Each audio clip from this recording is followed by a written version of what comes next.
Cheers, guys. Epix 911, welcome to the Monday, August 28th, 2017 edition of VR News. A literal metric crap ton of Windows mixed reality news today. We're going to dive into all kinds of that news.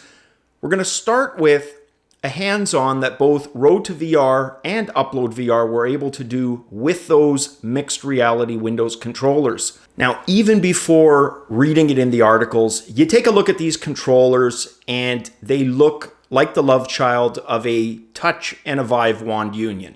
The controllers themselves described as follows, according to Upload VR, comfortable to hold and felt very sturdy. Luckily, they weren't as top heavy as they appear. Road to VR saying, grabbing the controllers for the first time, they didn't feel quite as elegant as either Touch or the Vive controllers. The odd side-by-side trackpad and thumbstick arrangement is usable, but seems to effectively put neither of the two in an ideal position for your thumb. The grip button is indeed a binary button rather than being pressure sensitive and doesn't feel so much like a grab as it does a clicky button press with your palm. These controllers, of course, use the inside-out tracking, unlike the Rift and the Vive, which use the outside-in tracking. Now, the software SDK, and this was something that both Road to VR and Upload VR tested, was how does the tracking for these units stack up when you've got occlusion? Because what's happening here is you're relying on the cameras on the outside of the HMD to do all the tracking. Well, thankfully, when out of view, there was a little bit of jankiness, but not near as much as they thought there would be. The tracking actually held up pretty admirably, and that has to do with the controller's onboard IMU, which they are using in the SDK to estimate positional movement until the controllers reappear back into the camera's view. And if not for this, most games would end up having occlusion with basic movements, so it's good to see the obvious that they've addressed that. Consensus between both articles appears to be that the tracking accuracy is above that of the Sony PlayStation VR. That's not a hard stretch to imagine, but below both Rift and Vive solutions. So here's an up-close shot. You can see the various buttons and analogs of the controller. Of course, the trigger at the back where you would expect one. There's a side grab grip button, the trackpad, and the analog nub that one of the reviewers didn't like at all, the positioning of. And then, of course, two buttons. You've got a menu button and a start button. Now, supposedly, these units are going to work for all the various Windows mixed reality headsets. They're expected to become available October 17th, and they're going to retail for $99 US.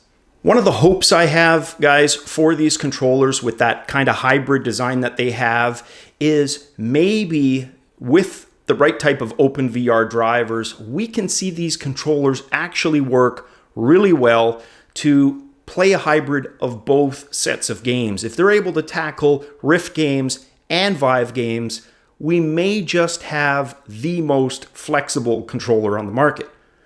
But there's a big, big if, and to me, that if is still if the tracking is reliable. Because a lot of the games, remember, they were designed specifically around one simple fact: outside-in tracking, not inside-out. How's that going to work? We're going to have to wait and find out. And we know we've got some games that are coming that are going to be converted, so we'll know fairly shortly.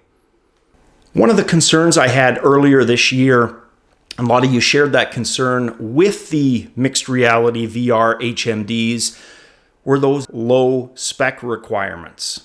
And the immediate thought was, well, how the hell are they going to be able to play games on this thing? Looks like we have our answer. So here's a quick look at the specifications that Microsoft just put out for what constitutes a standard versus an ultra mixed reality VR machine. So this immediately answers the questions we had earlier this year about how an entry-level spec with integrated Intel HD graphics is going to play VR games, and that is, they won't. At least not the vast majority of them. As you can see by the ultra requirements, you're going to need an NVIDIA or an AMD, and that's above the 965 mobility for NVIDIA and RX 464 AMD. Both require i5, with the Ultra specifically requiring a 4-core AMD or i5 or greater with 4 cores. Alex Kipman, Microsoft employee, HoloLens chief inventor, and technical lead for mixed reality, he's had a busy few days here. He has indicated that a variety of headsets and motion controllers are going to be available by the end of the year from HP, Lenovo, Dell, and Acer. He also indicated that bundles including both the HMD and a controller pair will be starting at $400 US. Now, when it comes to design, the aesthetics, Acer, Lenovo, I like both of the headsets just fine. The Acer one, little toy-like, little Viewmaster-ish to me. And the Dell one, guys, for the life of me, every time I look at the damn thing, all I see is a toilet bowl. And next up, one thing I've admired about Valve is them being fairly open via OpenVR to all variety of HMDs. To date, that has included not just the obvious Vive, but they've supported Rift and OSVR HMDs. Well, Joe Ludwig of Valve announced the following today. The introduction of Windows mixed reality headsets is a big step forward for VR. Working with Microsoft to include Steam VR compatibility with these devices is also a big step in growing VR as an open platform for developers and consumers. With a broad range of hardware options available from leading PC manufacturers, the Steam community will have more choice than ever to experience the amazing potential of virtual reality. There's no details on the specifics for Microsoft, but the assumption would be that there's going to be some type of open VR driver for the Windows HMDs.